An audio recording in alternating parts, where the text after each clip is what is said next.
In this video, I will be showing you how to use magic layers in Canva. Let's get started. To begin, I start on the main Canva dashboard homepage, where my recent designs and project files are stored. I move my cursor over to the left side menu and click on the purple Create a Design button. A drop-down menu opens up displaying various design presets and quick action options. From the list of choices, I select YouTube Thumbnail, which immediately opens up a brand new blank canvas inside the editor.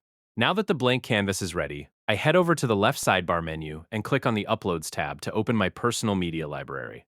I scroll down through my saved photos to find the exact image I want to work with. I locate a portrait photo of a family celebrating a graduation together, and clicking on it places the image directly onto my Canvas workspace.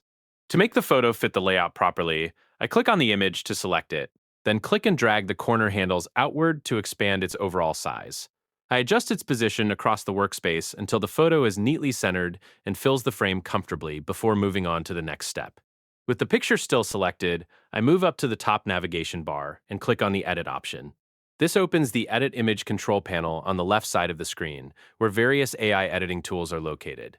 Under the Tools menu, I select Magic Layers to begin isolating the different elements in the photo. Canva automatically starts scanning the photo using artificial intelligence. An animated scan line sweeps across the picture as the system detects and separates the distinct subjects into individual components. After a few seconds, a banner appears at the top confirming that the image has been split into editable layers. Now I can freely move and adjust each subject in the photo independently. I click on the mother's layer on the left side and drag her further toward the left edge. Next, I click on the father's layer on the right and shift him over to the right side. I adjust the central graduate layer to refine her placement, and finally, I select the flower bouquet layer at the bottom to position it neatly right where I want it. And there you have it. That's the complete process of how to use Magic Layer in Canva.